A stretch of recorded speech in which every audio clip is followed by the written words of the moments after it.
Okay, I'd like to call this meeting to order. Please rise for flag salute.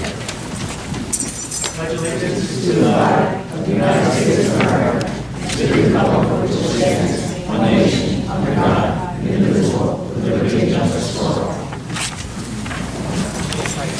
Microphone's on. Roll call, please. Mayor Fox. Here. Mrs. Passio. Here. Mr. Runnemede. Here. Mr. Shapiro. Here. Mrs. Kelly.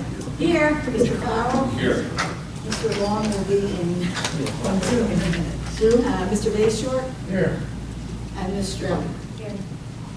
Okay, public notice of this meeting pursuant to the Open Public Meetings Act has been given by the clerk in the following manner. 1, posted on the bulletin board in the Borough Clerk's office on January 5th, 2022. And 2, emailed to the retrospect and current post on January 5th, 2022. First order of business, the approval of minutes. Motion is in order for the approval of minutes of the June 28th and July 5th meetings submitted by the clerk, as each member has received copies of the same.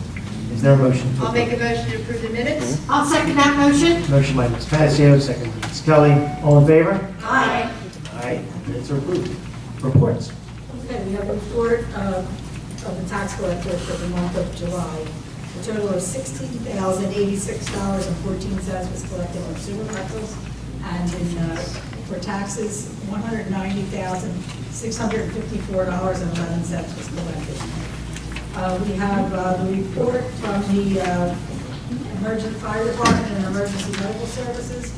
A total of $2,920 was collected in July fire fees. There were 58 inspections and 1 fire investigation. All monies were turned over to the treasurer.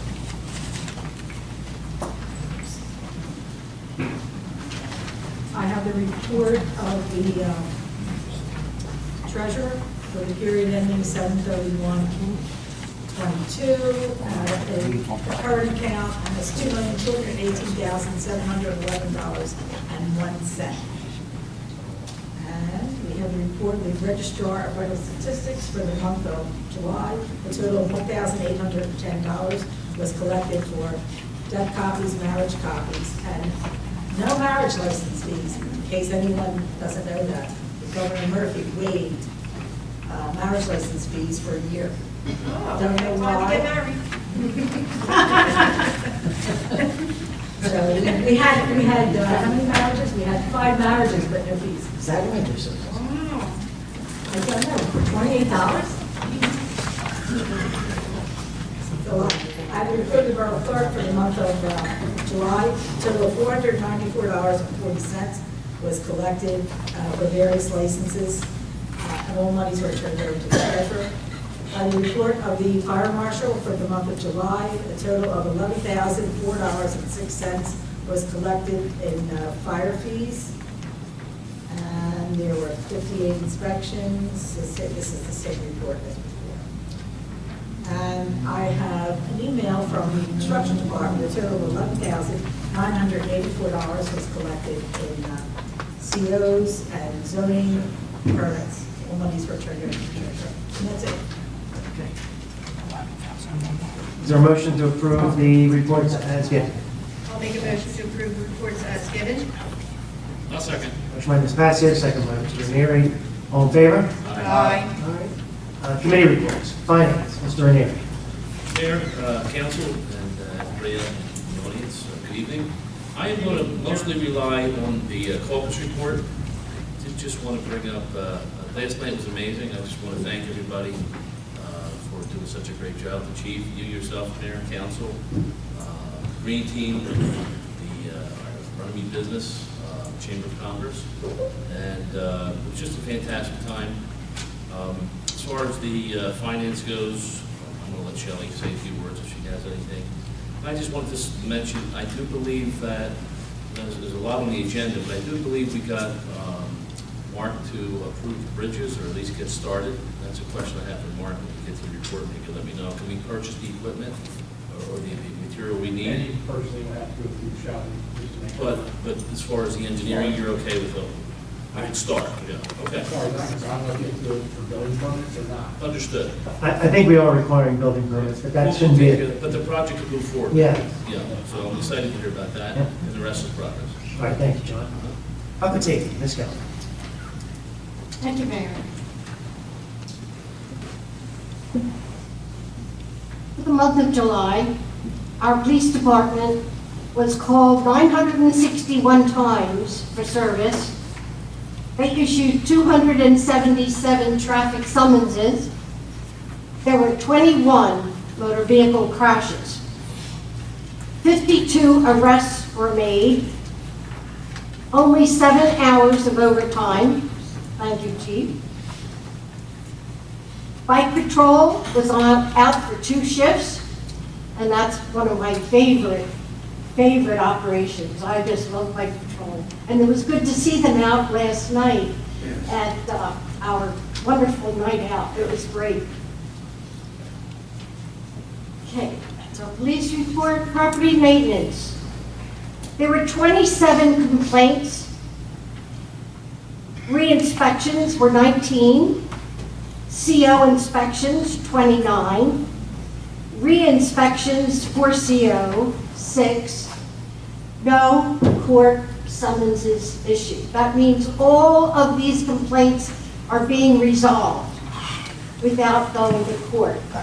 And this is something that I have to really give your department a kudo, because before this, they were in court all the time. You're taking care of it. Yes. And it's person to person now. Thank you very much. And this is a good report from Buck. I really appreciate that. Our fire department, 45 calls for service, including 31 for Runnemede, 14 mutual aid. Training was continued with a great turnout for our men. And they had an evening drill, and they were invited to a building construction class at Shoes Landing Fire Company, and the members went there after their drill. So they're always open to learning new things, and this is what our fire department is all about. Being proactive. So we had a dwelling fire in Glendora, and our Quint was there. Chief Moriarty was on duty, and everything was fine. Everybody got out of the house, and there was a wire down in Patricia Lane, and the wire caused a fire on a vehicle. When it landed, it caused a fire on a vehicle, and that was duly put out. And another dwelling on Third Avenue, and it was an open fire, and that's my report. Okay. Oh, I have EMS. Let me give you that one. EMS had 102 incidents over the month of July. They collected fees to the end of the year, up to date, of $117,470. 75% of the calls they were on were for Runnemede. Very few for other towns. So we have good service during the day in our department. But as you know, we have trouble filling in the nights, so we're working on that. And year-to-date, fire fees collected for the fire marshal are $33,419.83, and there were 58 total inspections. And that's it. Thank you. Public events, Ms. Passiak. Thank you, Mayor. Thank you, Council. We are going to have a townwide yard sale, which will be the weekend of September 24th and September 25th, from 8 o'clock in the morning till 2 p.m. There will be no registration and no fee. Most towns that have the townwide yard sale do charge, we do not, so there will be no fee, no registration. We'll be advertising that on our Facebook page and on our website, and also on our electronic board outside, and also on social media, and also in Camden County, their newsletter. And other than that, I just say progress. Thank you last night. Last night was a wonderful turnout. It was, thank you, Mayor. Thank you, Chief. Sorry that you were at it there so many times. Wasn't the time, it was the ice. Glad to see you were bouncing out of there like anything. Scoobies. It was cold, I can tell. But thank you very much. It's a free night for the town, and everything was free, and people just love freebies. That was wonderful. Thank you all. Progress. Thank you. Engineering. Thank you. I'm going to go on my call this report. When Mark gets with his, I have a question about how everything's going and the roof. Okay. All right, thank you. Mr. Lobenstein is absent, and Mr. Wozon also. Parks and Recreation. Hi, everybody. We won't rely on caucus as well. Only planners will sign up for soccer and baseball started. And softball should start sign ups. When does basketball end? Basketball ends on the 12th. And then St. Teresa gets in there. And The St. Teresa's next day. Okay. And Mr. Long is not here. He is actually trying to get on. We're trying to get one. So I just sent him an invite. just for you in the audience, our solicitor's not here this evening. He was indisposed, but he was trying to get on via Zoom. The borough was given a grant to purchase, some of our funds that we received to purchase new microphones, cameras, video equipment, so that we could allow people to be part of the meeting, even though they couldn't come here. So we're still waiting on some parts before it gets done. But our IT vendor has tried to set us up with a laptop so he can be here, so maybe he's just here in spirit. Working on it. Okay. Engineers report, Mr. Bixby. Mr. Mayor, I'm going to rely mostly on my report from caucus. There are 2 pre-construction meetings scheduled for tomorrow. We're having the DOT project for Manor Court and Bowers Avenue, that meeting at 10 o'clock, followed by the Forest Avenue project at 10:30. And on tonight's agenda, you have resolution 22-106, which is for the infrastructure trust fund, which is going through a procedural to complete that application. And Well, before you move on to Forest Avenue, where does Forest Avenue end? Does it end at the intersection, or does it make the bend? it makes the bend. So I have to get that done. Okay.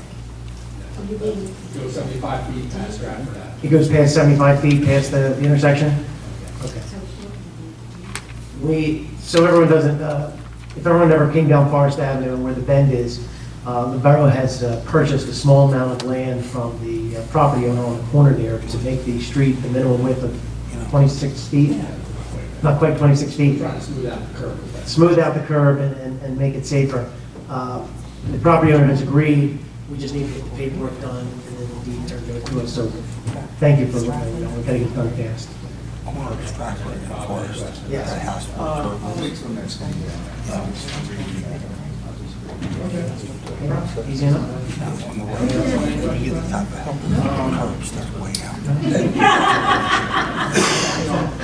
You want to give Shelley a microphone? Shelley, do you want to add anything to finance that Mr. Ranieri was talking about? Just a couple things that we had mentioned at caucus. Harry and I have been working with the DEP on the backhoe reimbursement. They did let us know that the funding is available for that grant. Our award could be up to $100,000. And Sergeant Burns and I this week have been working with FEMA on some additional COVID reimbursements from the beginning of COVID. And it looks like we should be getting awarded up to $45,000 additional. How much?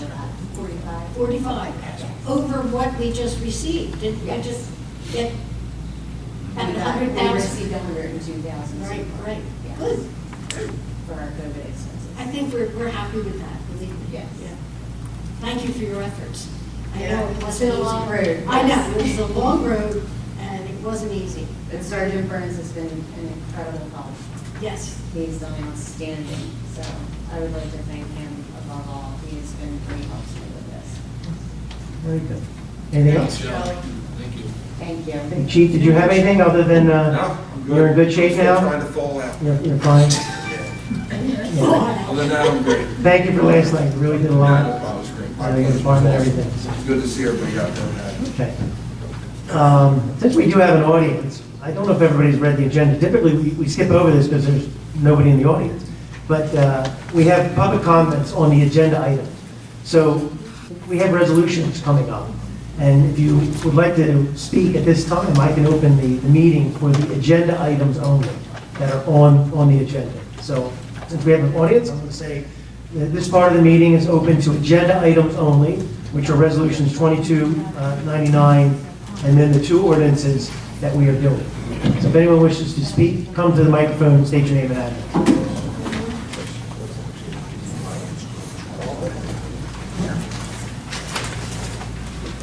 Matthew Harris, 616 Williams Terrace. Question on the agenda item, doesn't that include when people say that they were referring to caucus? Can't we ask some questions from the caucus? You can at the second Okay. open meeting. So say, for example, someone had a question on the chicken ordinance, or someone had a question on the appointment of someone. You could ask that now prior to us voting. Anyone else wishing to speak about stuff that's on the agenda? I see anyone else with someone like, oh, you have a question on the agenda item? On the chicken ordinance? Yes, please. Yeah, this is your opportunity, yes.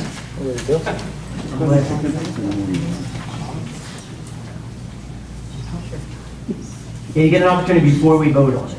So, just state your name and address. Want my name? Yes. My name is Shirley Bancroft. I live at 452 Center Avenue since 1974. 54. Now, I understand my neighbors would like to get chickens. It's not an animal that you bring into your home at night. I'm a widow now, and I live alone. I sleep in the back of my bedroom. If you want to bring your dog out, I understand. If you want to bring chickens, I'm sorry, I don't approve of chickens. They're dirty animals. It just doesn't approve of. And they're out 24 hours a day. Is your concern about noise? Is that is that one of your concerns? I will say, I like my neighbors very much, and we get along. They're not the first ones to cut their grass or clean their yards or something. I don't care. I don't live there. I don't care what they do. But I care about animals, and I don't want chickens So in my backyard. let me address just a little bit, because the chicken ordinance is a pilot program. So for council, if they pass it this evening, it would be a 12-month pilot program, meaning that only a few of the people in town who want to have chickens will be awarded a license to have chickens with restrictions. So the ordinance is specific on the amount of chickens, the types of chickens, there are no roosters, the area where the limited amount of chickens, the area where they are, and we have an advisory committee made up of citizens of the borough who will be investigating it. Now, complaints would of course go through the police department and our code enforcement, but the idea is that we intend to vet anyone who wishes to have these animals prior to getting it. So it's just not an open license for someone to get it. So your example of someone not cutting their grass, I that would don't be. care about that. But no, let me point this out to you though. A person who has previous violations more than likely would not get a license to have these animals. We want to have exemplary people to show that this program is proper. Obviously, you've been in this town a long time. We've not had chickens since this town moved away from farming. Amen. Yes, so, but there's a legitimate group of people that have concerns that they've been able to deal with, and they think that they can have these things that would benefit themselves. And I don't want to make you nervous or anything like that. If you want to sit down, I mean, is you her daughter? Did you want to speak? Yeah, please. When they moved in, they told me that they were only going to live there for 2 years because they wanted chickens and cows and wanted to live in a farm. This is not farmland. It is not farmland. It is not zone farmland. The underlying zoning is residential. It will not change. This would only be a very specific, I think we've limited the amount of licenses to, someone can help me, is it 6? I think it's less than that. 20. No, chickens. I'm the lucky one that gets the one next door. What's the maximum for the chickens? I had the attorney looking it up, but we are limiting it because we do have your concerns. The council is very apprehensive about just passing this ordinance because we understand that people may not all Understand it. or approve. But, Do yes. I have to be the lucky one to have them next door to me? Well, I don't know. I think that you bring up a valid point, that as a neighbor, you have as many rights as your neighbor has. You have equal rights, and if their rights infringe on your rights, I think we might have a problem. But we have to determine that. Let me just find out exactly the number. I apologize. 2 chickens per 1,000 square feet of lot, capped at a maximum of 9 chickens. No roosters permitted. Okay, so it's determined by the size of the property, and it's determined by the maximum of 9, so they couldn't have more than 9. So your fear of cows in a farm, that will not happen. But there is an argument that chickens are positive for a lot of people, and for their health and Your for, land is 25 by 125. so then more than likely they may not be eligible. So our ordinance is very specific, that would limit people very specifically if they do not meet our prerequisites to getting this license. And I think you bring up a good point, and there's many people here this evening that are supportive of the chicken ordinance, and I think they should, I'm glad you're here, so they hear your concerns. And I think what should happen is this advisory board, who's helping us out with this, should really take into consideration neighbors. And even to the extent where we want to make sure that neighbors are okay. I agree they don't necessarily have veto power. I'm with you guys on that. Rights, people have rights, as long as they don't infringe on yours. I have never complained about anything.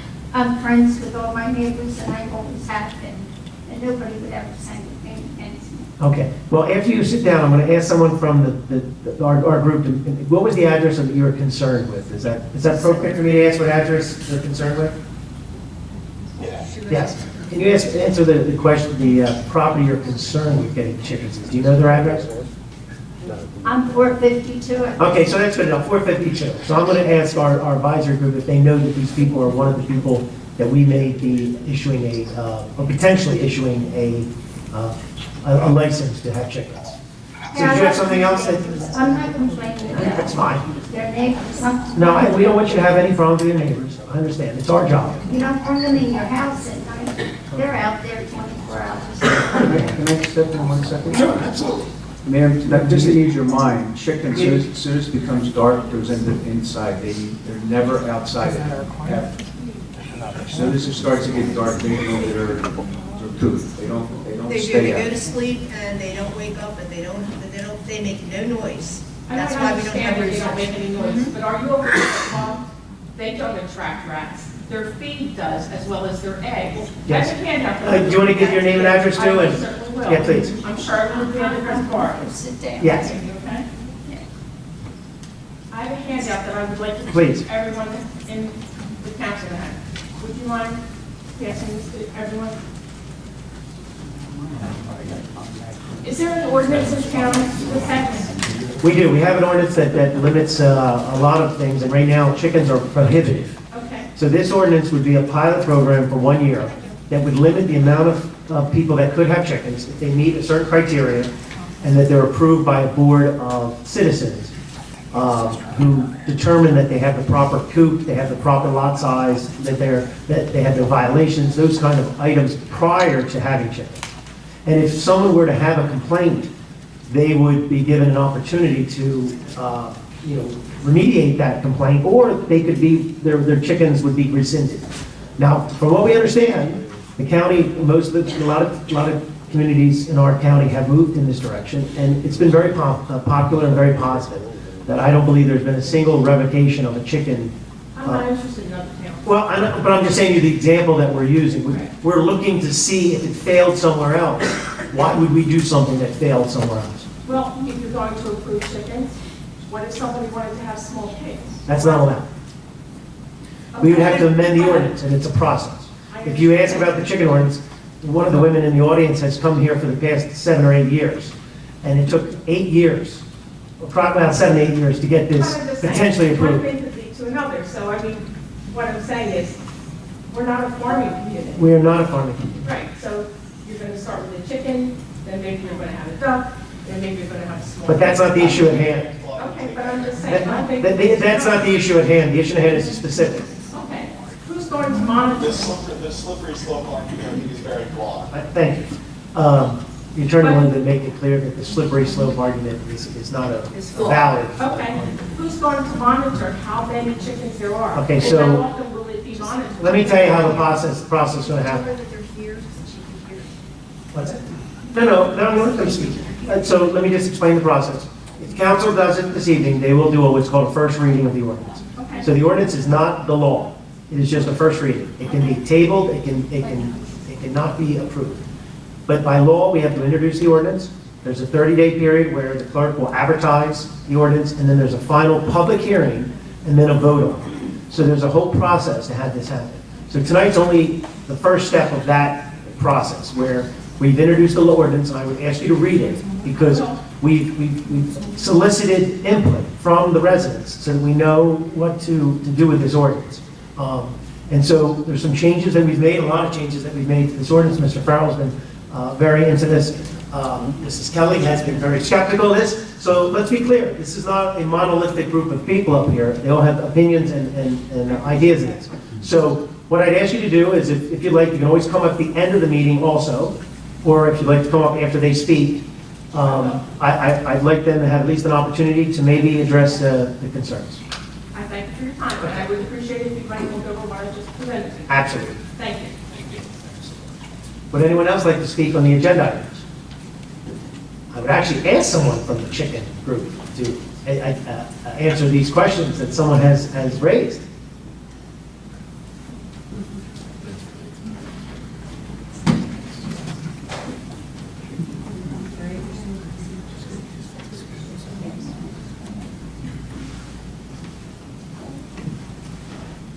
So let me just preface, this is what government's about.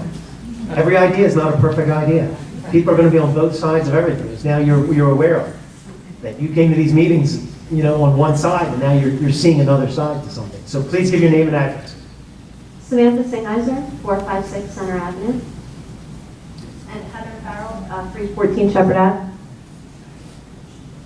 For those who are in the audience who aren't aware, we came here about 2 months ago at a caucus meeting and presented to the council a PowerPoint presentation regarding the benefits and all of the addressing all of the myths concerning backyard chickens. We also addressed how all of our neighboring communities have chicken pilot programs that have been in place and have had no problems. I don't really know, I think the ordinance is going to speak for itself. I think the proof is in the pudding. I don't really know if there's anything more I can say about it. Can I ask you a question? Sure. Are you the neighbor she's referring to? I am. You are. Okay, so you put me in a very bad situation, because one of the things that we really we consider is neighbors. We're very concerned, and now one of our potential pilot people, one of our people on the committee, it puts us in a negative light. Can I ask you a question? She says that maybe you don't cut the grass quick enough and things like that. Are those things true? I would probably admit that my husband is not the first one on our property, on our street, to cut the grass. However, our property's front yard is maintained. If I took a picture of it now and showed it to you, it would be in compliance to what Runnemede asks for. How big is your backyard? The square foot of our entire property is 2,125 square feet. I'm sorry that I don't have the backyard square foot. Okay, so the entire property is only 3,000 square feet. So could we assume that the backyard is half the size? A little larger. I So would per say. the ordinance, if you were approved, you would be allowed 2.5 chickens, 3 chickens? Oh, for sure. Okay, so the ordinance does limit you for the amount of chickens you would have because your backyard is smaller. Okay. Do you want to say something? Well, did you, please. Can you explain why this is such an important pilot program? The sustainability and the current political situation we've been in. We just went through an entire 2 years or plus of COVID, where we've had food scarcity here and there. We've just had a formula shortage. We recently just had a factory in the Midwest, 200,000 chickens just died, and the price of our eggs have skyrocketed. The eggs that we normally buy just went up by double. So this would help us have food on our table no matter what comes our way. We have healthier eggs as a result. And then the byproducts that the chickens, their waste, can be used for composting into a garden. So all of it comes into a giant recycling program that will lessen the amount of food that will go into the trash cans. It will increase the productivity of our plants, which will put more food on our table, and as a result, we will have eggs as just a lucky little byproduct. Can I ask one other question? Because I apologize. Go ahead. Do you have any intention of getting pigs or cows in your property? No, You do understand that's not permitted? correct. I might get a monkey though. We may change that a little bit. But no, seriously, please, yes. I'm an animal lover, so can you tell us how you're going to protect these chickens? How are they going to be protected? Because we do have hogs, we do have other animals, we have tons of raccoons, I can tell you, I can vouch for that. So how will you protect them? That's a valid question. So in order for anyone in Runnemede to get a license, they must first pass a chicken beginner course, which is offered by the lovely Gwen Vale, who was referred to earlier, who's been here to many, many meetings and has helped with numerous towns in South Jersey pass a similar pilot program that we have. The class will cover how to predator-proof your coop, how to not get a rooster, and how to care for these animals so you are well-educated, well-informed, and very well-equipped to have chickens in your backyard. You also must answer the course questions and get a certificate to prove that you've taken this course. And you do have to take the course. Yes, Absolutely. it's in the ordinance. Yep. Yes. Yep. Yes. And another thing, chickens, they also do eat insects, correct? Yep. So, okay, so it is Well, basically for sustainability. We are a sustainable town. It's we put food on our table. And it also, how about, I've been inquiring and I've been told pet therapy. It's a great pet therapy. Yes. So could you explain that to us? That's actually how I was introduced to chickens, hens. My niece actually adopted them, and this is how we were introduced to them as a family. My brother-in-law built a huge coop for her, and she goes out back with the hens, and it's like a therapy for her. That's how we found out about them in the first place. That's how we fell in love with them, was through therapy. So I just, in the ordinance, it is a predator-proof coop that is required, correct? Okay. Did you have anything else you wanted to ask?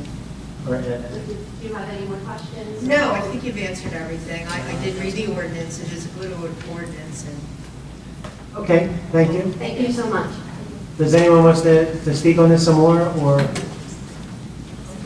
So to understand the process again, if council does introduce this ordinance tonight, there'll be a advertisement of it, and then there'll be a public hearing, and then another vote on this before it becomes law. Okay. Does anyone else wish to speak on any of the other items on today's agenda? Seeing no one else, is there a motion to close the public portion? I'll make the motion, please. and I'll second that motion. Motion by Mr. Farrell, second by Ms. Passio. All in favor? Aye. The public portion is closed. Because we have a lot of people here, we're going to try to get through some of these things. I'm just going to read the resolutions by title. Okay. If anyone wants to stop me, most of these are some easy ones. I'm going to pull one off at the bottom, but let's we'll start off with Resolution 2299. It's a resolution authorizing the tax collector to hold a tax sale for prior year delinquent municipal charges. Resolution 22100 is a resolution authorizing the collection of fees and costs from delinquent taxes prior to tax sale. Resolution 22101 is a resolution appointing ROK Industries, Inc., doing business as njtaxlieninvestor.com, for internet-based electronic processing of bid information for the sale of tax liens. Resolution 22102 is a resolution canceling disabled deduction. Resolution 22103 is a resolution canceling stale checks.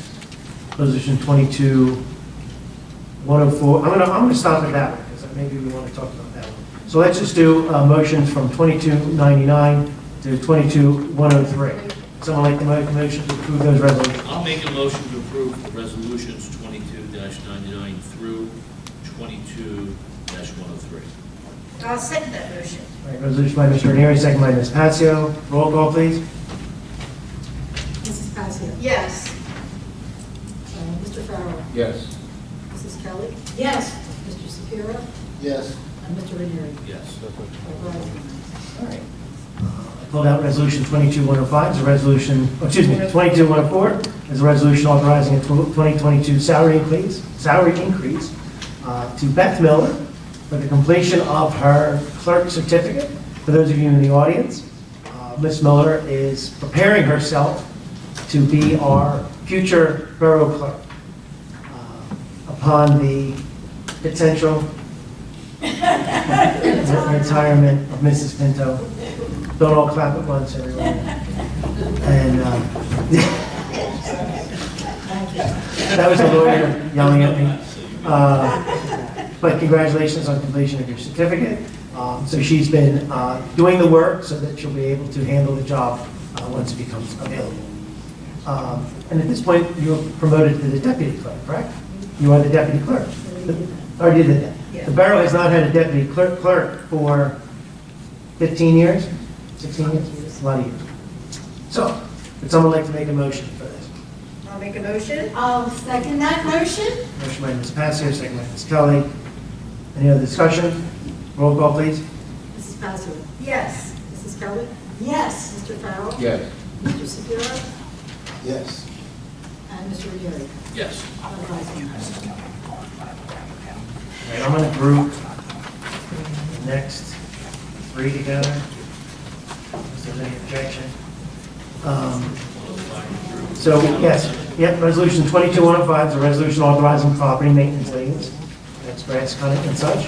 Resolution 22-106 is a resolution authorizing submission of an application with the New Jersey Department of Environmental Protection and the New Jersey Environmental Infrastructure Trust for sanitary sewer and pump stations project. This is the ongoing sewer extension project. Resolution 22-107 is a resolution authorizing the purchase of a sewer jetter from the Sourcewell Co-op. This is what we discussed because we got reimbursed with the package. So we'll do those three. So would someone like to make a motion for 22-105 to 22-107?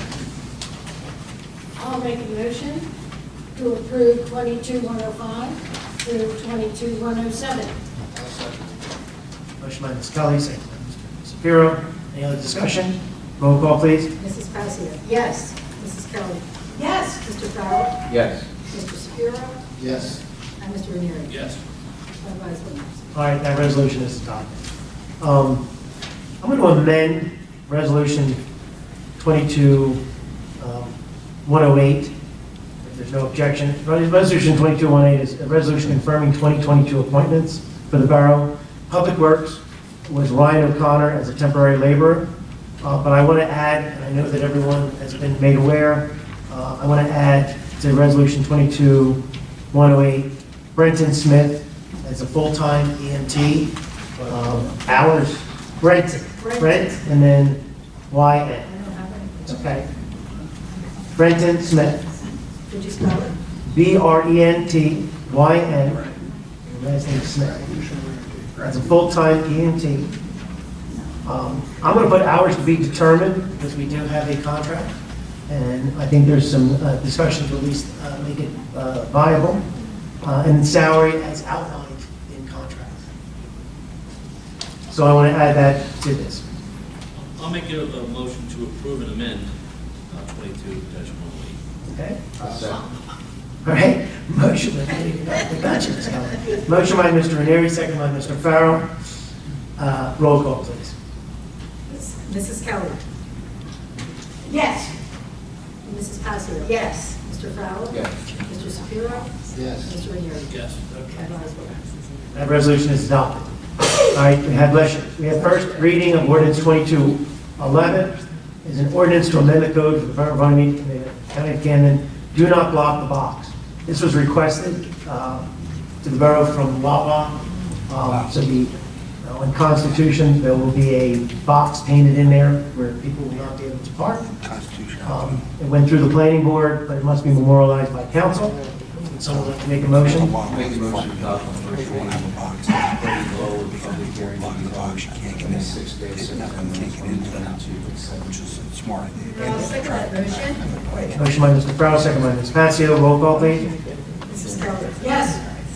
Mrs. Passio? Yes. Mr. Shapiro? Yes. Mr. Farrell? Yes. And Mr. Ranieri? Yes. Ordinance 22-12 is an ordinance to amend the code of the Borough of Runnemede in the County of Camden. This is the chicken ordinance. Would someone like to make a motion? I'll make a motion to adopt on first reading and advertise according to law with a public hearing to be held on the 6th day of September 2022 at 7 p.m. I'll second. Motion by Ms. Passio, second by Mr. Ranieri. Any other discussion? Roll call, please. Mrs. Kelly.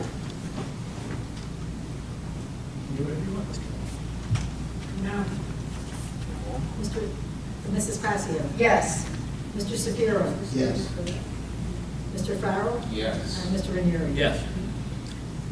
5 ayes, 1 absent, and 1 no. That's 4 ayes. I'm sorry, 4 ayes, 1 absent, and 1 no. Okay. Before we have payment of bills, and then we'll go to good and welfare.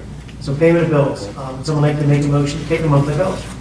I'll make a motion to pay the monthly bills. I'll second. Motion by Ms. Passio, second by Mr. Shapiro. Roll call, please. Mrs. Kelly. Yes. Mrs. Passio. Yes. Mr. Shapiro. Yes. Mr. Farrell. Yes. And Mr. Ranieri. Yes. I do want to say we did want to amend, we forgot something. We wanted to amend the ordinance that we said for the chicken ordinance. I don't know if the family's still here that was concerned. One of the amendments to the chicken ordinance was to change the date of when it's approved. Mr. Solicitor, is that something that's just technical? Yes. Okay. So, Technical, it does not constitute a fundamental alteration, so it would not impact the action that they accomplish. Sorry about that. okay. So if this ordinance does pass, the date that it would apply is when it passed. So for those of you who have concerns about this ordinance, there's still a process. There's still another meeting, there's a public hearing, there's an advertisement. So we do take things into consideration, but I think council has worked on this a while. That's it. Yes and no.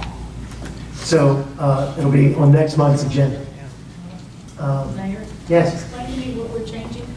So the ordinance is specific to a date when it takes effect.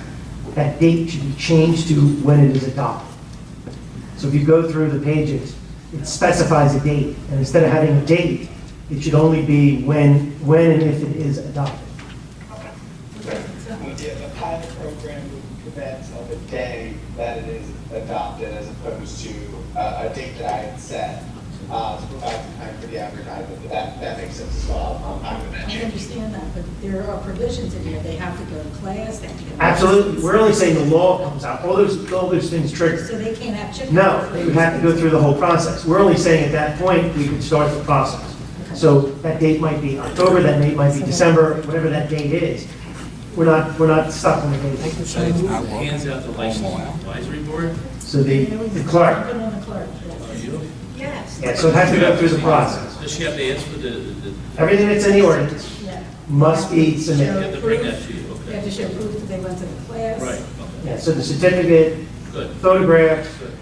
a survey of the property, picture of the coop, all those things that are Be hard required. to fake it. Is Hard the to code fake it. enforcement going to be included in that? Only if there's a violation. Oh, Yeah. If there's a violation, correct, Mr. Solicitor? If there's a complaint, it goes through the committee first. If there's a violation, it goes through the code enforcement, which is handled by the police department. Okay. So in other words, none of this happens until this is approved. No one can have a chicken until this gets. No one can have a chicken until it's approved. And even after it's approved, there's a process for them to get approval to get chickens. And then even if there's a process, there's a limited amount of people that are allowed to do the first pilot program. So there's many, many steps to get to this. And then the year goes by, if the council wishes, this has a sunset. So after 1 year, council could renew it or they could end it. Thank you. You're welcome. Let's do payment of bills then. We did payment of bills? Oh, I apologize. Okay. Twice. So at this time is good and welfare. This portion of the meeting is open to the public. Anyone who wishes to speak, please come to the microphone, state your name and address.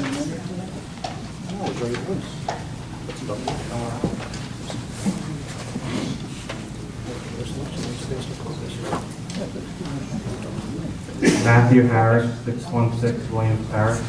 This question's for Mrs. Kelly. Matt, take the microphone. There we go. Whatever's more comfortable. Yeah. So in regards to the pilot program with shared services with Barrington, EMS, so it's only a pilot program for a couple of months, correct? Can I answer? I'm sorry. It's not necessarily a pilot program. There are provisions for evaluation. I thought I was going to get to. Yeah, so it's not a pilot program as much as there's provisions. So as Public Safety Director, what is your criteria to evaluate the programmatic success? Are you looking at money saved, call volume? Like, what's your metrics for success of this program? I want to see a call volume that is responsive to this town in a timely fashion. I know that there are other towns that are being served by this ambulance service. And right now, our response here in town is around 3 minutes. By the time that they get the call and are on the road, it's 3 minutes to somebody in our town. I would hope that Barrington could respond in something quite similar to that. And that will certainly be one of the criteria that we'll be looking at. The timely response for calls in Runnemede. How often will you be evaluating this? Is it monthly? 3 months. So you're going to wait till 3 months to 3 evaluate it? months. 3 months. So you're going to take an average of calls, response time over 3 months? Okay. So out of the money that you allocated to Barrington, if they're out of service for any of this time, would you be prorated, will we be prorated the money back, or we won't pay the bill for that time that they're down? Whatever we can work out in the shared service agreement will be what we will be dealing with as time goes by. But right now, we don't know that that's going to be an issue. So there's no clause or anything, so you just pay the money each year regardless of their coverage? Matt, that would be part of the evaluation. Okay, I'm just... We don't really like to get into the hypothetical game with respect to, if this gets violated or that. Okay. We reserve the right to any remedies that we may have as a borough in the event that one side does not hold up to the bargain with the shared service agreement. Of course, that's not our intention, but we reserve any and all rights under the shared services agreement and by law. Okay, that's all, make sure you're not like just already sunk cost. Oh, no. So Matt, just let you answer this question a little bit more. And I know you don't have a copy of the agreement, but it's paid on a monthly basis. Okay. So we've really done everything we could to make sure that this agreement if it works, fine. If it doesn't work, we put many stopgaps in there to be proactive, to hold both sides. We have parts of our side that we have to uphold and that they have to uphold. Okay. Thank you. Weird question, but this is for Mr. Rainier, who's in charge of finance. So I couldn't find the 22 budget. I think you just passed it anyway, but the 21 budget, it had the EMS billing was realized at $282,000 and change for the site. Yet the council only paid out $194,000 and change with a difference of $88,500. So that's positive revenue to this town. But yet now we're going to spend $75,000 to another town, and we're going to get less billing because we won't be on duty as much. So will that be considered as part of this evaluation as well for the program? We're going to look at the overall success of, first of all, the most important thing is that our residents get the right service and get quick response time. If there are any problems with that, that's going to be issue number one. As far as the finance goes, we're doing this to save money. I mean, it's going to save the town quite a bit of money. One of our obligations is to keep the taxes as low as we can in this town. And that's why we're going to give it an opportunity. If it fails, and if it doesn't check all the boxes that we're expecting it to do it, we'll evaluate and we'll do the right thing. So Matt, if you're plus $88,000 for No, Matt, let me just clarify. You're reading a budget where that line is only part-time EMS. Right. The full-time EMS is in a separate line item. Right. And then in another line item is the public pension line item. Then you have health benefits. Then you have operational costs. Then you have all that. So all those things, you're only looking at part-time EMS salaries and wages, which is fine. But there's more to it. Remember, our full-time staff has, for the past year, has been part of providing the service. So, you know, a lot of those revenues that you're pointing out was brought in with both the full-time staff and the part-time staff. We don't delineate between who brings the money in. We're simply saying, this is our revenue, this is our expense. We're looking at, Mr. Ranieri is correct, that we have an obligation to be financially responsible. But to answer the question, anybody here in the audience, that was not the reason to make this decision. This decision was made because the audience is here, and I'm willing to pass out anything, and you're more than welcome to ask for any of this data. If everyone in the back audience can see, everywhere that it's yellow represents a shift that wasn't going to be filled. We had an obligation to fill those shifts. That was our primary obligation. This would not have even transpired had the world not changed. Having EMS has become so difficult. I don't believe there's anyone in this room that doesn't understand that, especially those that are involved in EMS know how difficult it has been to provide for this service and you know, who can get it done, what the state has required municipalities to force EMS training and stuff like that, the equipment, everything. So let's be real clear that the reason that this was investigated was because of the going out of service. And your point of going out of service is extremely valid. Your point of going out of service is exactly why this started. One of the reasons, again, was Runnemede kept going out of service. And our neighboring communities continued to harass me over us going out of service. I had no problem saying that because I would ask them to come to this meeting if you'd like, and they can testify that not testify, it's not a courtroom, but they can say, and you're probably aware of this, that we went out of service on many occasions. Just because of the circumstances of the world. It's no one's fault other than the fact that what has changed. And so we felt that it was an emergency to resolve this as quickly as possible. We felt that the proposal was given to us by a reputable company that we've worked with for 70 years.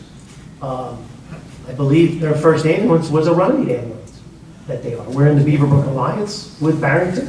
I think we have a great relationship with them. I think we have a great relationship with Haddon Heights. I think we have an obligation to provide a service. I think that this council, from the time that myself and everyone's been on here, have been extremely supportive of public safety. You know, we've been supportive of purchasing and fire equipment and supporting the fire company.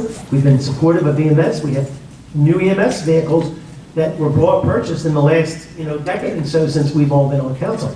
I know where you're coming and I appreciate your opinion. I know you're analytical and you want to look at these things. And I agree with you, Matt. It's complex and I wish all of you were at every meeting because if you were here at every meeting, you would see how we've increased salaries for EMS, how we've hired EMS, how we've been differential pay with EMS, how we've worked with our union to help get coverage. And I know you're aware, we tried different shifts, we tried different personnel with different things. I don't believe that we may not have exhausted every single avenue, but when faced with faced with service going out at a point where it really put us in jeopardy, I believe council did the right decision, myself included. I was a leader of this. I'll take full responsibility that I was pushing this.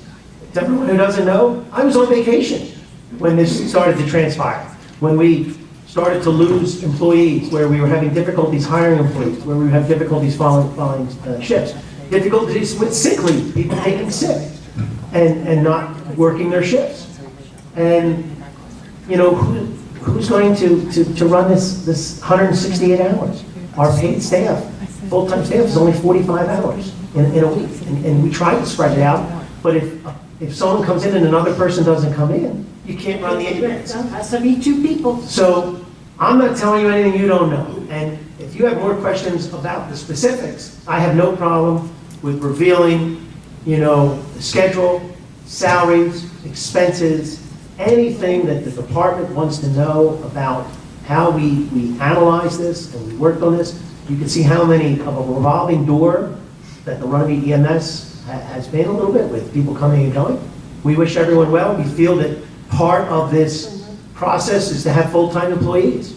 So if you notice tonight, we hire a full-time employee tonight. We expect our neighboring communities and our shared service to hire full-time employees. We had nothing against part-time employees, but part-time employees work when they want to work, which is very difficult. It's the only department where part-time employees tell the borough the hours they want to work.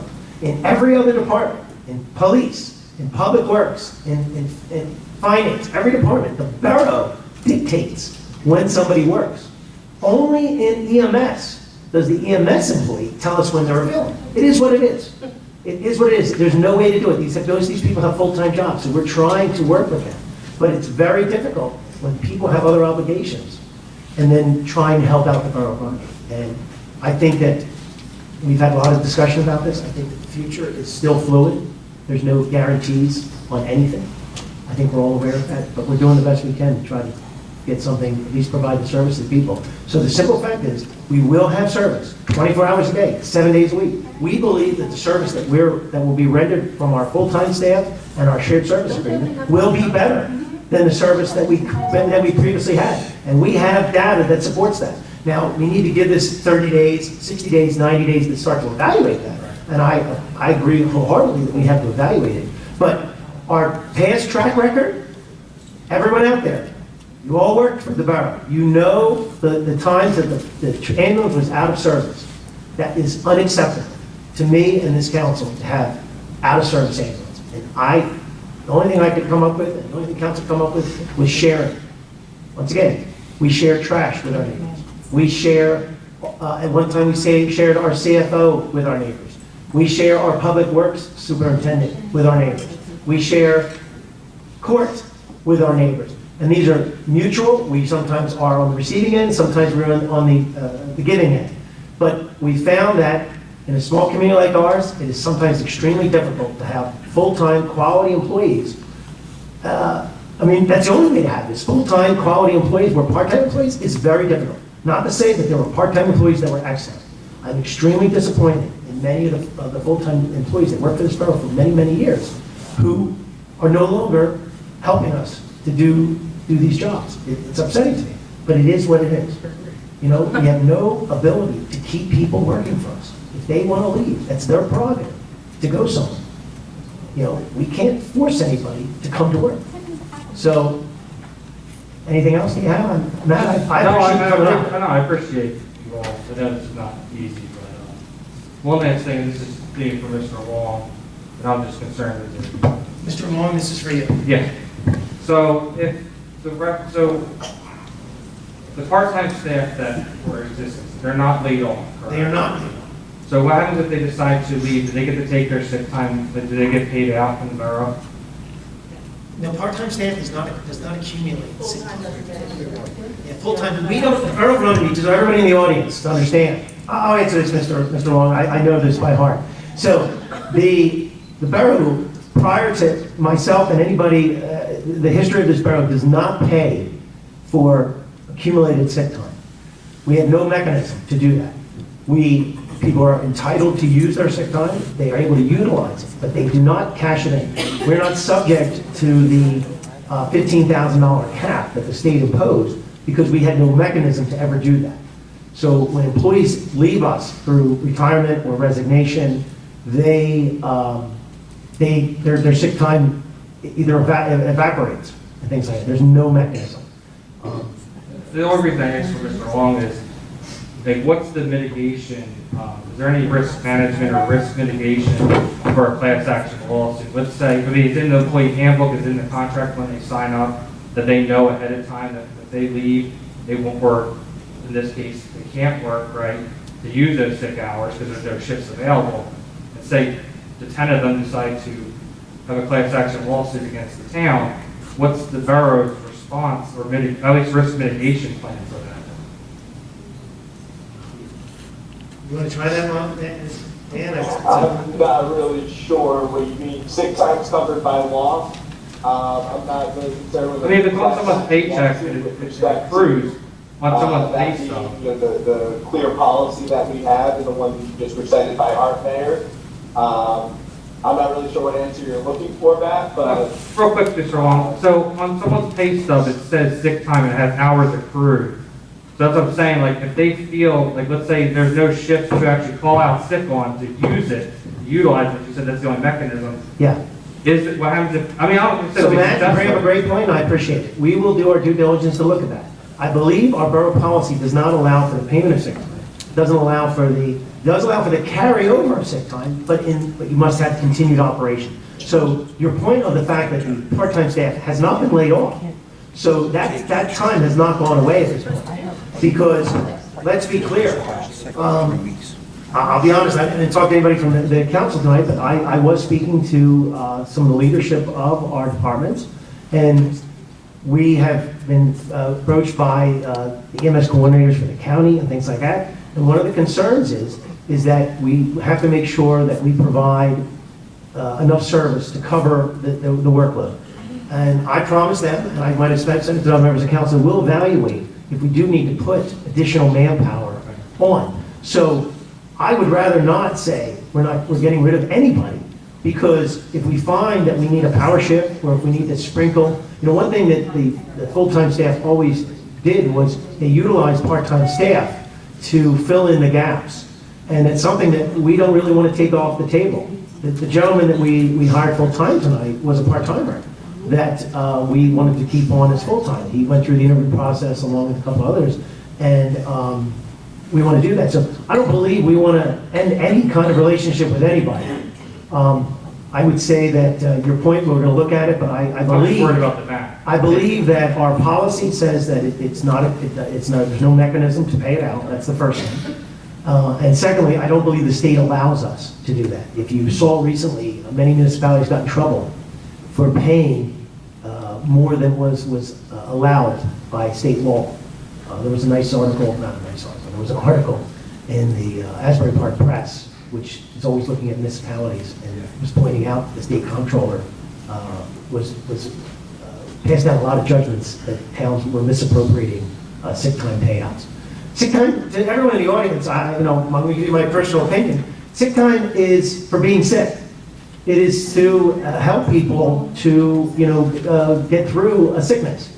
It is not a boat check. I believe in that. I don't believe that's a liability. The CFO can attest to it. You probably know this number off the top of your head. Please tell the audience, if you hopefully you know this, because I know this number, the amount of money on our budget we're required to identify the amount of, if the borough were to close tomorrow, the amount of payout we would have to give everyone for their accumulated time. Not sick time, but their accumulated vacation, personal time, and that. Do you remember that number?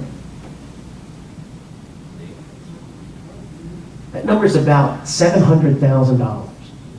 If we were to do a shared service, we would have to come up with that amount of money to compensate all the employees of their legitimate paid time off. It does not include sick time. It's in the budget, you can look it up.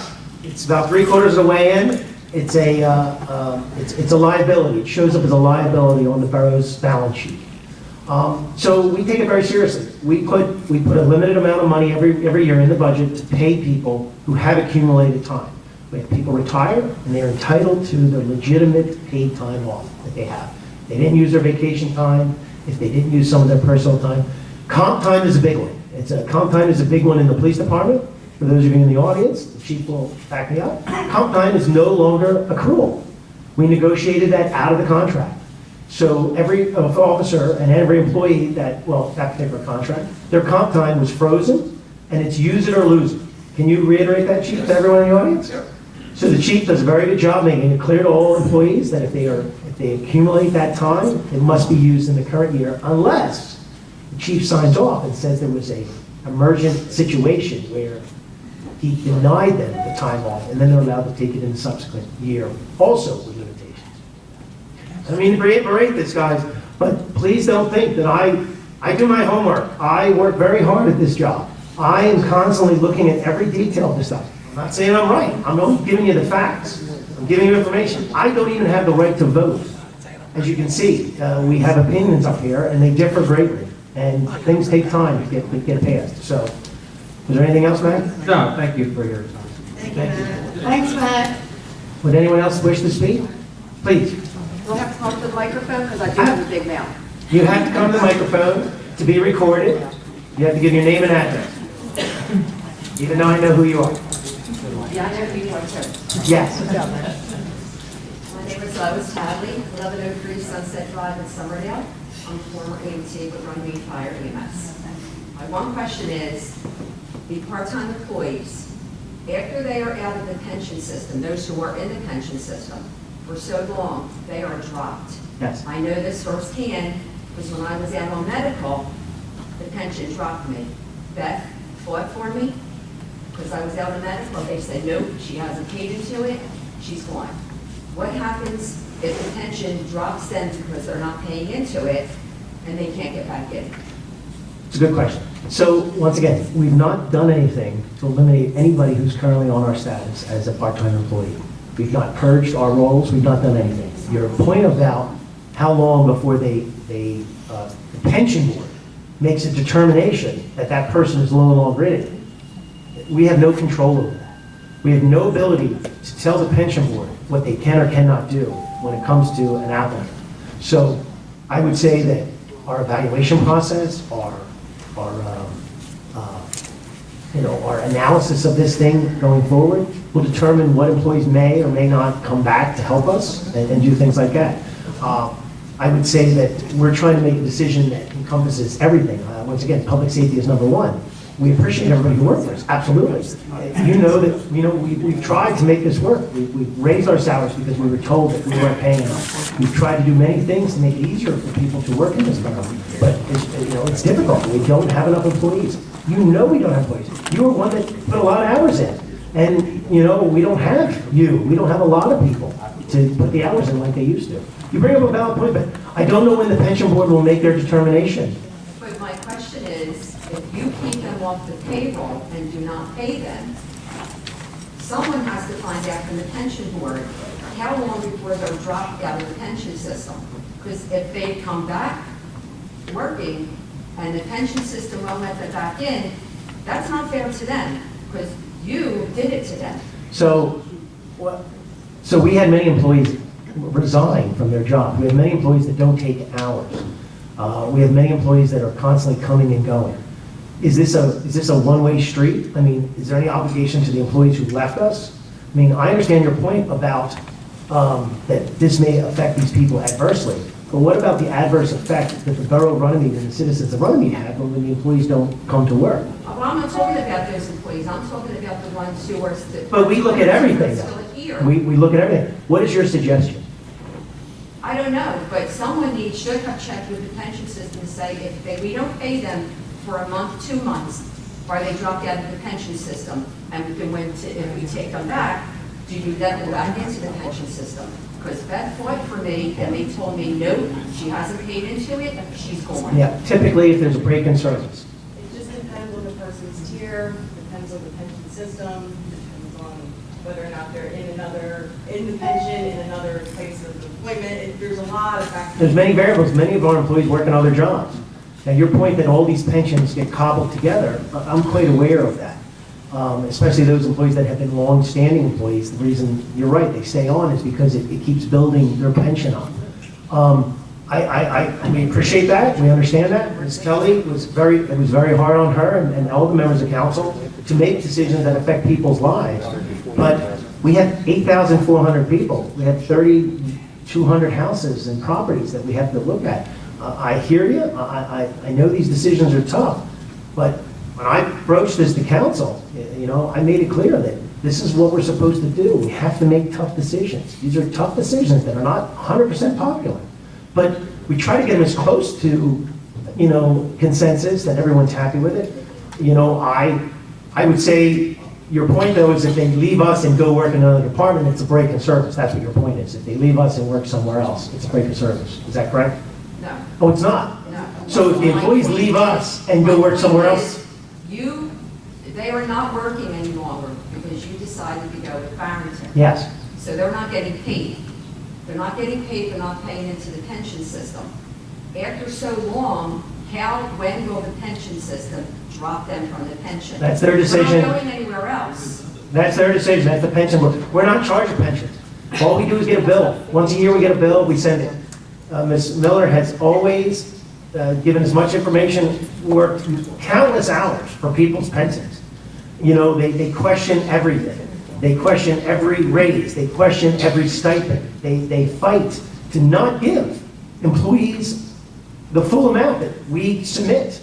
And you said that she fought for you. She does it, not because she's doing what we say is your pay. That's what your pay was. That's how we understand it. The pension board does not listen to us. We have no control over them. The only thing is an individual has the right to, I believe, has the right to appeal the pension board decisions, but that's not us. My other question is, you talked about us being out of service, okay? EMS is a very small world, okay? Everybody in EMS knows what another town is doing. Do you realize that she has gone to other towns to ask to help her out for coverage with Runnemede because she really can't do it on her own? So, once again, what we believe in is a system that works. How that system works is about having people who want to do the job. And where we get those people from, obviously we want anybody who's working for Runnemede to continue working either with us or with another community that we all help each other. I know the stats. I know how many times we go into other municipalities for mutual aid. I know how often we go out of service. I know when other towns go out of service. I know the cost of all this. This is not our little, we're on an island. We're not on an island. EMS is not an island. EMS, everyone, many employees work in many towns. Every town helps each other out. People loan ambulances to other. The Borough of Runnemede has been tremendous in our support in our fire department.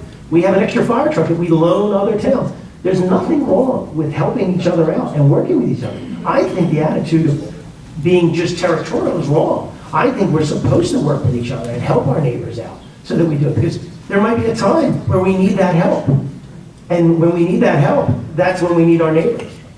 And I'm going to let everybody know in the audience here. Belmar sent me a letter saying that they're not going to help us when we had the shared service agreement, which is really an amazing thing to think of the relationship we have with Belmar to say when our paid staff is no longer on duty, they will not support any BLS calls that are not life-saving.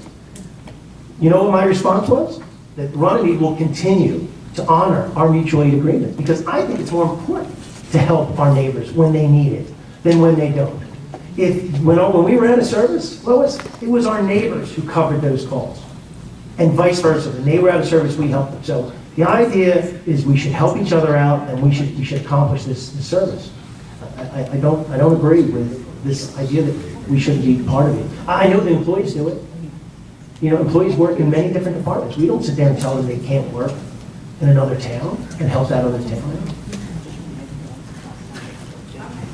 Okay.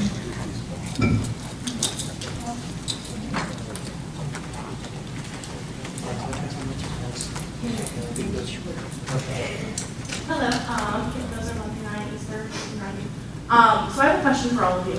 Do any of you know offhand, true facts, how long it takes to bleed out from an arterial bleed? 2 to 5 minutes. It takes Runnemede 3 minutes to get out of the building and get to somebody. To put a tourniquet on and save their life. Because if you don't have blood, you die. Done. You have now taken that, instead of being 3 minutes, and given it to another company that has to travel all the way to that location, which can take up to 5 minutes. You have killed a citizen. Thank you. Thank you. Thank you. Does anyone else wish to speak?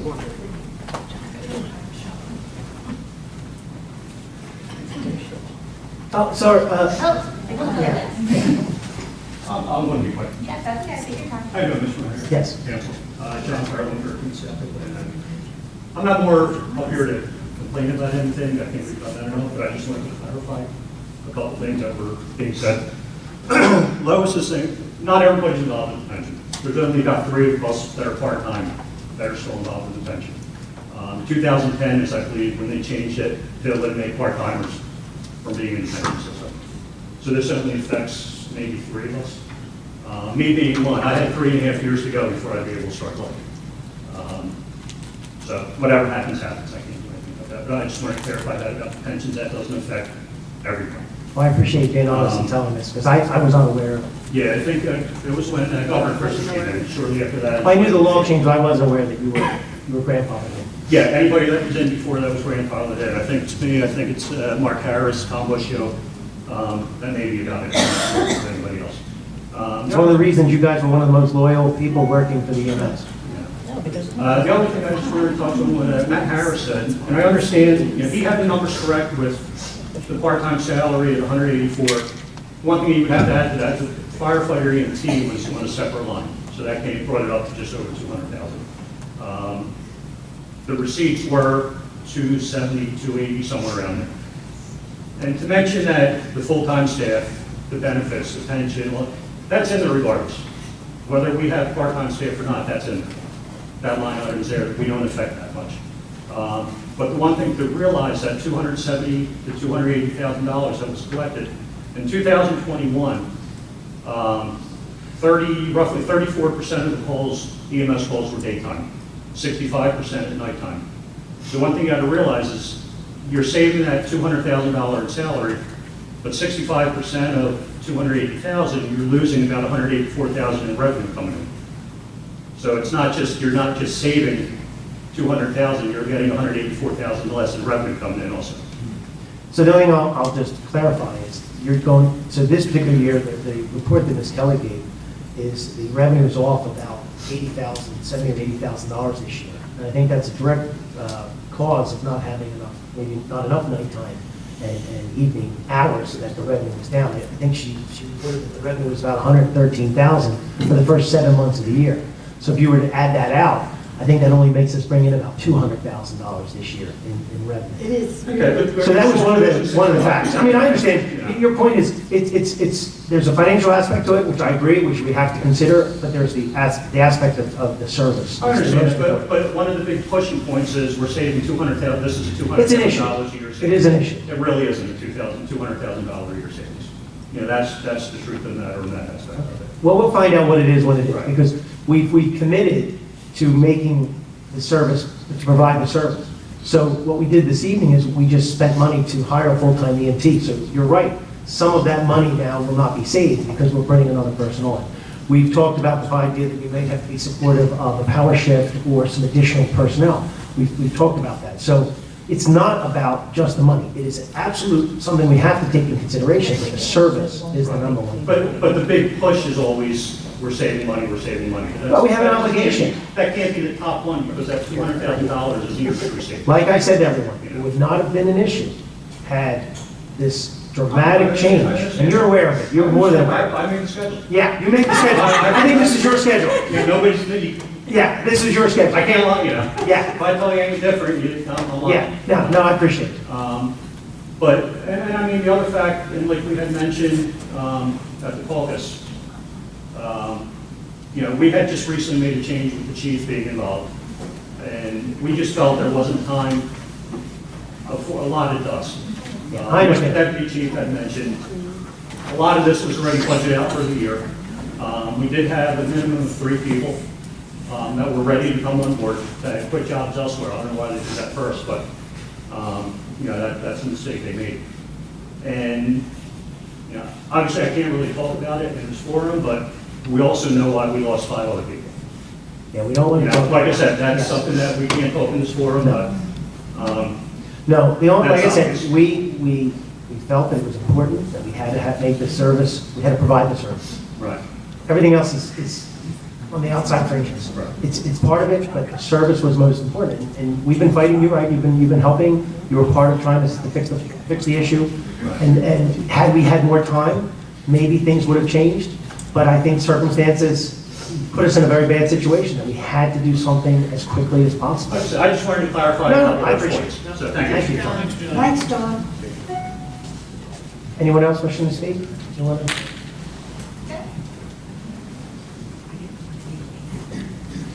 Good evening. I'm Donna Mellon, 119 Phillips Avenue. I'm here to ask for help. We have a very dangerous situation in my neighborhood. I'm sure you've probably heard about the woman that lives on Oakland Avenue. She banged on at least 7 to 10 houses at 20 after 5, and after 2 Thursdays ago in the morning, threatening to kill me 3 times. She did it last year at my house again. I have never spoken to her. I've never made eye contact with her.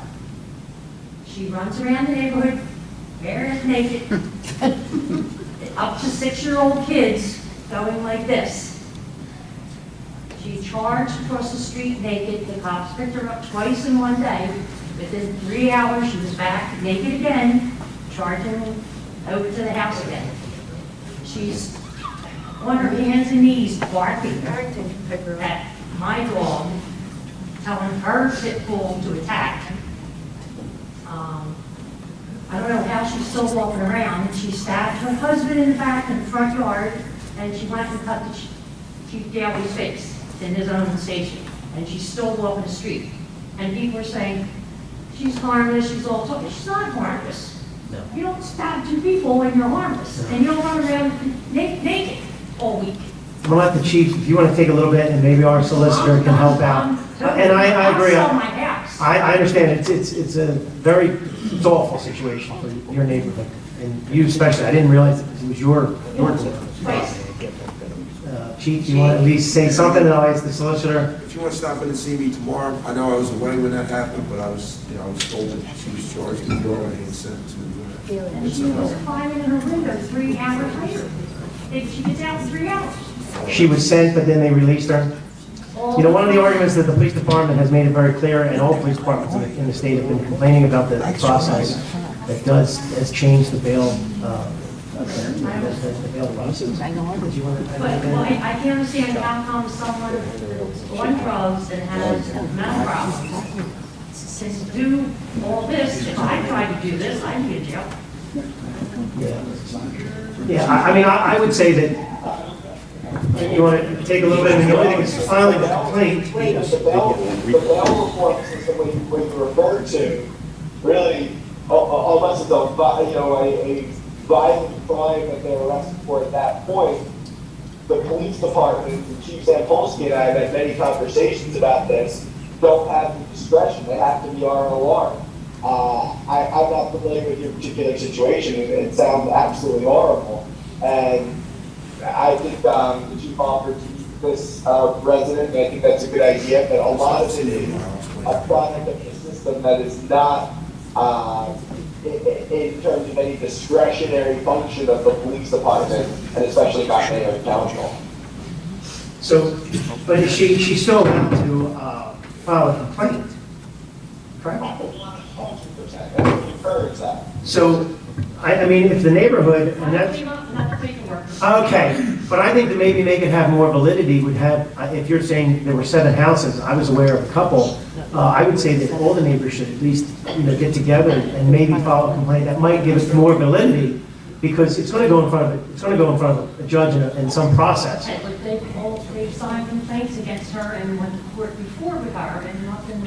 I thought she was away for a little bit. Wasn't she away for about a year? That made her, That's an awful scenario.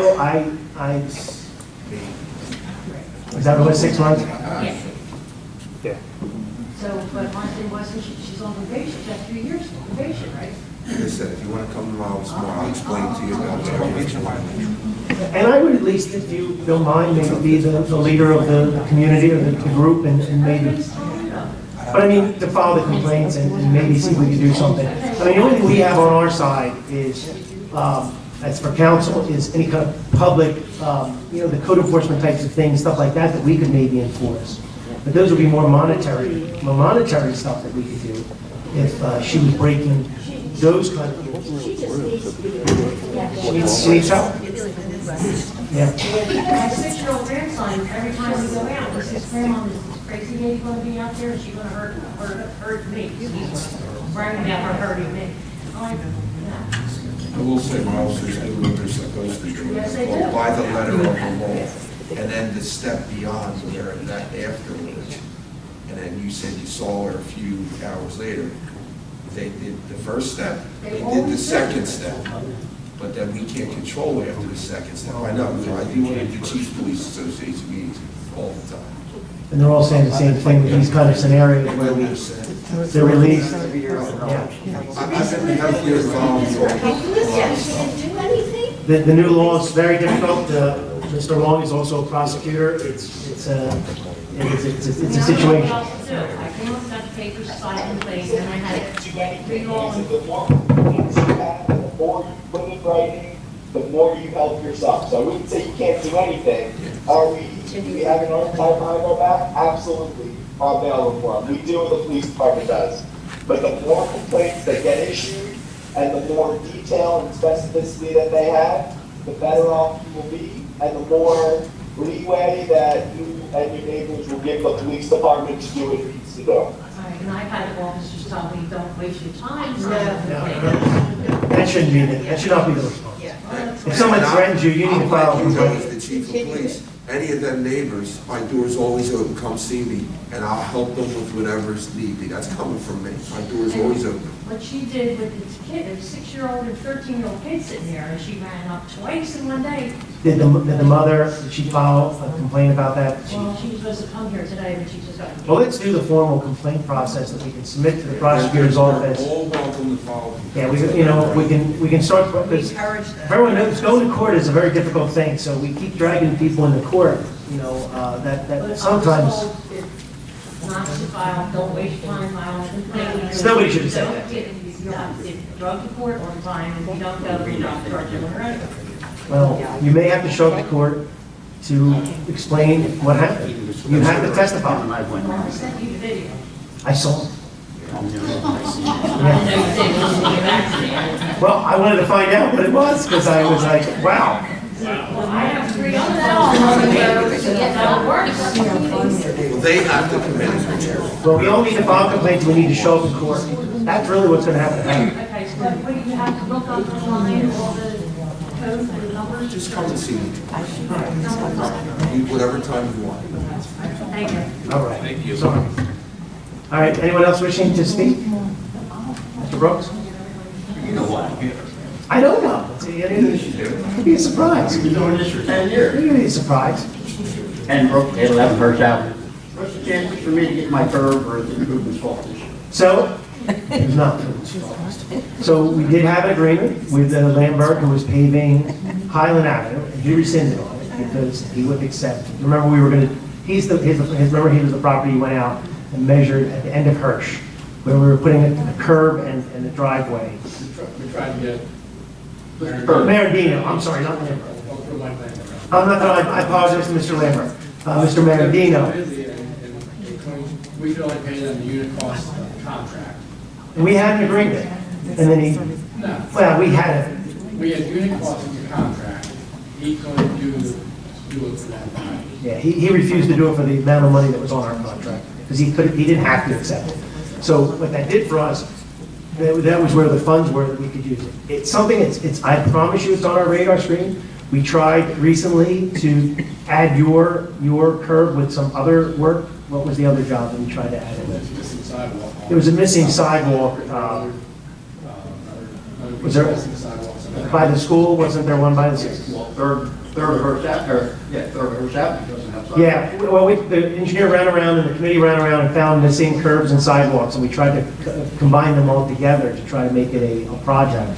And I apologize, it's there, but let's be clear, you've been to a lot of the meetings. Most of the money that you saw tonight that we spend is money that's given to us from the Department of Transportation or community block grant money. The borough does put some of its own money in to do certain things that they won't pay for. So when we have savings, we try to, that particular job we were trying to, add for some savings we had, we weren't able to get the contractor to do it. The only thing I can say is we keep trying to get it done.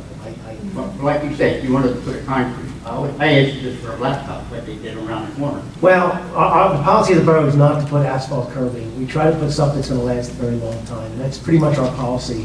And we follow DOT guidelines with all that. But we didn't ask for sidewalk. I remember you asking. No, we weren't putting a sidewalk. No, We were only putting a curb there because you don't have any kids walking by here. The other problem has been the unit costs have gone up a lot, as you know. That's been another problem that we run into. So the borough had recently put money into these programs to actually get the work done. So I appreciate it. I haven't seen you in a while. Well, I gave up. Thank you, Mr.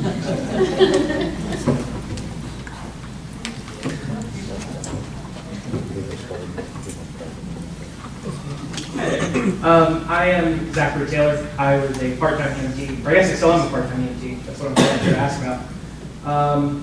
Last Tuesday, we found out that Barrington would at some point be taking over EMS services.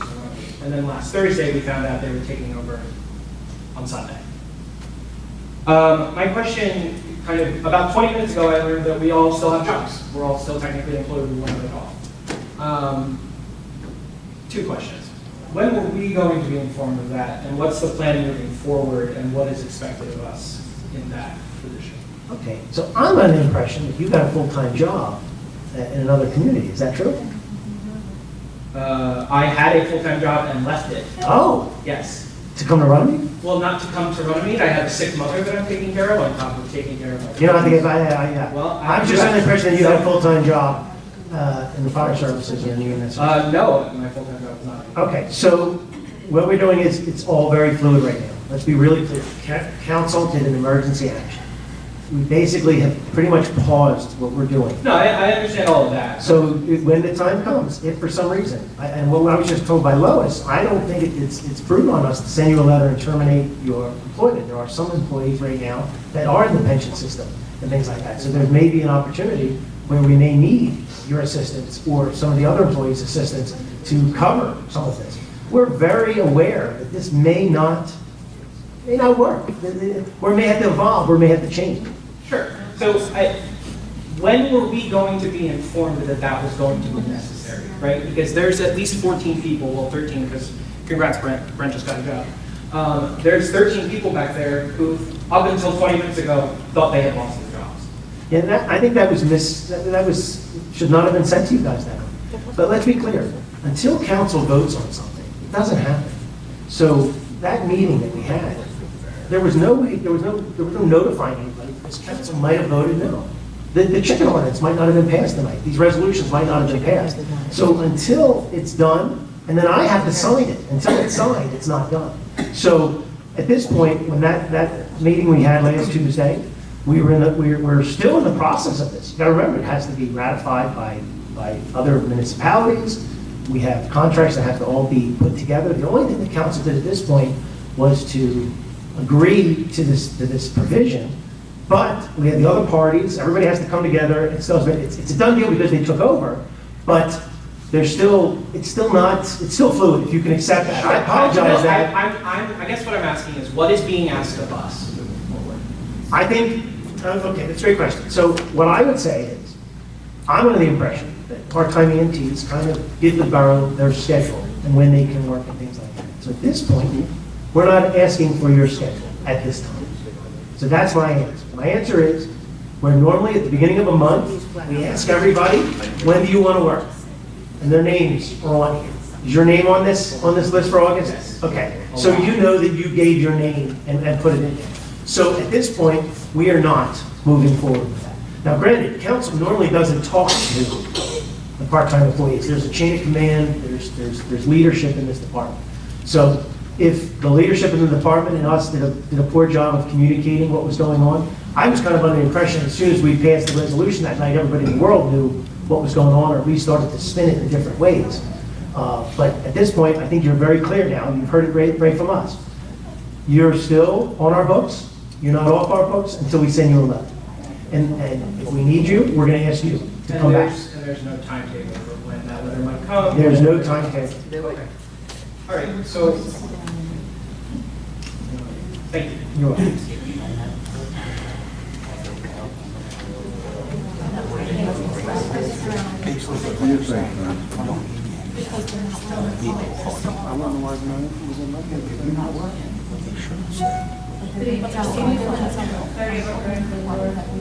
I'm a former employee of Borough.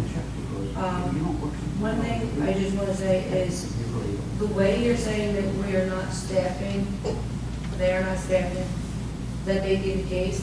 However, it is not because people just don't care about the residents of Runnemede. We do this job because we care about people, but when we have full-time jobs and you're only offering part-time jobs, people need to support their families and they need to get out. It's not because they don't want to be here. I just want the other people in the room and the residents to know that it's not that we do not care about them. We are here because we want to help people, not because we want to just sit there and play with the really cool fire trucks. No, I apologize if So, I implied that. I agree. You were kind of making it sound like that. I apologize if that's how it sounded. Everyone who's ever worked for the Borough of Runnemede has done a great job. I have nothing negative about any employee. It's just the circumstances. The other question that I have is, and again, I stated I am no longer an employee of, but the people that are still employed and still on your books, how long are they expected to sit without being able to pick up shifts, without picking up other part-time work elsewhere? And then when you say, oh yeah, come on back to work, you don't have anybody. So what I would say is that everyone who is working for the Borough of Runnemede can apply for the Borough of Barrington, because part of our agreement is that they Because can. they need the employees. They need the They're really employees. short-staffed right now. They're short-staffed, just like Runnemede short-staffed, just like Voorhees is short-staffed, just like Cherry Hill is short-staffed, just like everybody's short-staffed. So by working together, maybe we won't be short-staffed. And your point of full-time employment and people having to make a living, I agree with you 100%. That's what we said. Our goal is full-time employment. We agree that we want people who are vested and can do it. It's just not there, it's difficult. I understand that. My point is, what are you going to do when it does not work with Barrington and you need these people to come back, and now the one that you're not either going to give, I don't know how that works with unemployment or anything like that, for however the duration of time that they're not going to be on the books and able to work here, how long do you expect them to sit without being able to pick up shifts? And if they go and pick up a job someplace else, and then, oh, let's come back to Runnemede, now they've tarnished their name with the other agency, and they're leaving them stranded to come back here, and you're going to... We're going to evaluate it. Flip-flop back and We're going to forth. evaluate it, and when it doesn't work, or if it does work, we're going to evaluate it. But let's be real clear. I understand what you're trying to say. There's loyalty, there's fidelity that people have. But we have to make certain decisions, just like people make decisions for their own personal finances. Borough of Runnemede has obligations. We have obligations to provide a service. We have obligations for the finances. And that thing, if those obligations, when that does not work with Barrington, and you have people that for 30, 60, 90 days have not been able to pick up shifts here because you're obligated to Barrington, how long do you want them to stay here? You're short-staffed already, and if you're telling people that they're not going to work for 30, 60, 90 plus days, they're not going to sit around and wait. Yes. They may not. I can't speak for them. I'm asking for myself. When it isn't working, we're going to evaluate. You're asking me for a hypothetical. I know what you're saying. We need to give people a time frame. I would say that people make their own decisions already. We had several employees leave us last month. That was their decision. They made those decisions. People make their decisions where they're going to work, where they're not going to work. The young man that was hired tonight, he doesn't have to take this appointment if he doesn't want it. We do not have the power to make people work for us. And I would say we have then the right as management to determine what's right for this community. So Was the question whether you were right or not? you're saying how long? Was I can't answer how long that. do I you can't. expect them to I would sit ask anybody in the audience, I would say, you have to do what's right for you. There's no guarantee. If you need us to terminate you, send a resignation letter. Resign from the department, and we will take you off formally. If that's what you want from me, that's what I'm going to say to everybody. If you no longer want to be considered, then send us a resignation letter. Thank you. Thank you. Anyone else? You want to come up tonight? I don't know. Kathy, you've been at easy meetings. These are the hard meetings. Hi, Kathy Walker, 145 East Third Avenue, Runnemede. And today I'm wearing the President of the Runnemede Chamber of Commerce hat. And we'd like to see if we could have an event on October 9th. I was hoping to have it, or we are hoping to have it, at the RYAA Fields, the Harry Williams Building, and the field house. So the Harry Williams Building is open. So, Richie, I was wondering if the field... Can I stop you for a second? Because your email spawned a ton of questions. Oh. So the first question is, what is an event? Oh, so we're working out the details, but I'm We hoping need for a the beer details. garden. So we need the details. So before you ask us to approve something, Yeah. you have to give us details.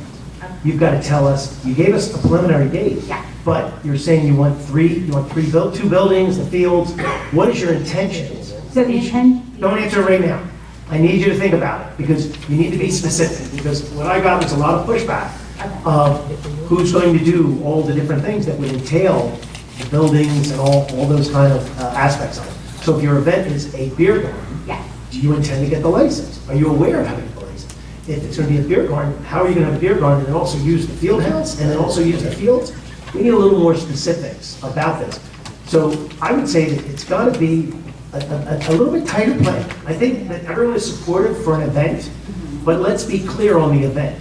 Now, there are some liability issues with beer gardens and stuff like that. The borough hasn't done that in a very long time. You're allowed to go get a license as a nonprofit organization, which I believe you guys. Special insurance also. Thank you. Thank you. Yeah. So Ms. Pinto follows the rules. So there are these pieces you have to put together first.